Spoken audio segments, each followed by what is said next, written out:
28 in 28 clauses. 1988, a year of boring things. Royal births, YBAs, comic relief, postal strikes, the poll tax, twin Olympic rings. Gaza signed for Tottenham, the cost £2 million, although this monumental news caused no earthquakes in my house. In all, a rather quiet year. The autumn months were mild. I turned 4 in late November. Soon, I was nearly 5. Sporting dirty blonde side parting and a smile distinctly gappy, I was dressed in hideous clothing. In the photos, I look happy. And I knew then I was lucky. Not as much as I do now, but life was pretty easy then. I was warm and full and mucky. The summer months were warm and dry.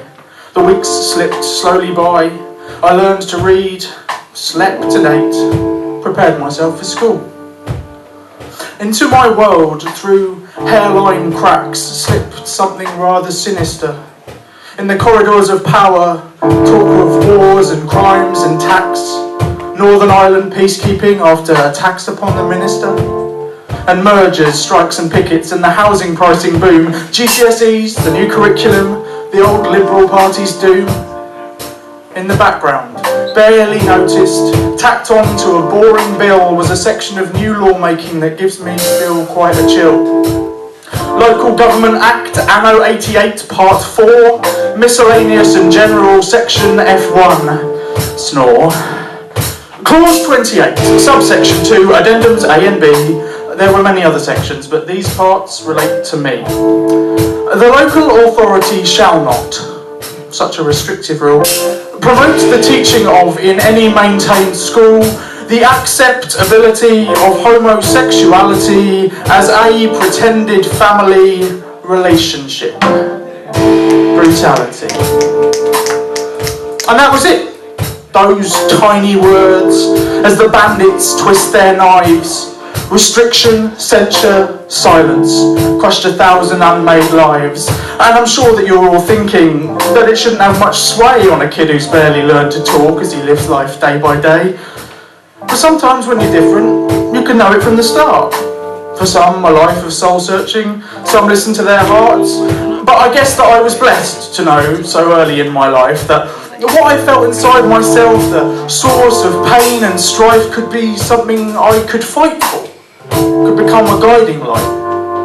And I'm hardly Harvey Milk alone, and I haven't reached the end, and I won't let any fucker tell me what I want to pretend. And I know that battle's over now. Cold War has thawed to peace, and we fight to raise the flag for all and make the hatred cease in all the corners of the world. Wherever girl loves girl, or boy loves boy, or we love they, our banner we'll unfurl. And we'll fight for understanding that the lives of all are precious, and we'll fight to make our brethren see that no airspace should be vicious. But 15 years of censure took their own effect on me. It was silence, gossip, rumour, 88 to 2003, 15 years of social violence from the corridors of power. It was bullying through silence, every minute, every hour. From the moment that I started until after I had gone, school was not a place to learn about what really turned me on. For the love that dare not speak its name was muted in their throats, and the teachers' mouths were clamped shut until Labour had the votes. While people older than myself fought like gallant knights of yore to let us hear the truth of what we all had known before. And they did it with a strident voice, and they did it with a passion, and they changed the world through music, and they changed the world through fashion, and they changed the world through protest, and they made the evening news, and they slowly changed the way we thought. They changed this country's views.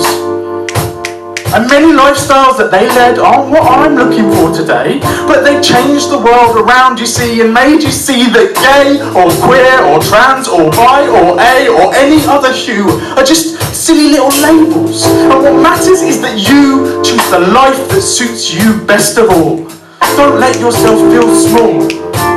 If you want to raise a child, or you want to raise a dog, or you want to be a father, or you want to be a god, then those choices are allowed for all. We're cut from the same cloth. You can be an Amazon princess or you can be a Dayglow goth. And I know that I'm still lucky to be the guy that I am today, but I still get really nervous when I tell you that I'm gay, and there's many people out there that haven't found that voice. And they live a life of fear or shame and think they have no choice. But I want to stand beside them and help them teach the world that everyone is different. Through life's maelstrom we're all hurled. Accept your views may change, or not. Your greatest strength is time, to wish and laugh and smile and fight and dance and drink and cry and sigh and teach and learn and grow and fall in love from time to time. And if you want to be a part, or if you want to stay, or if you like the baby steps to take things day by day, then that is what you choose to do, and everything's okay. The people who come before you didn't fight for you to settle. Your experience is different and we're hewn from different metals, but we're all like gold or silver. What matters is we're malleable. We make choices for our futures. It's that choice itself that's valuable. And just because it's what I want doesn't mean that it's infallible. I've got to learn to be adaptive, hear my heart if love is palpable.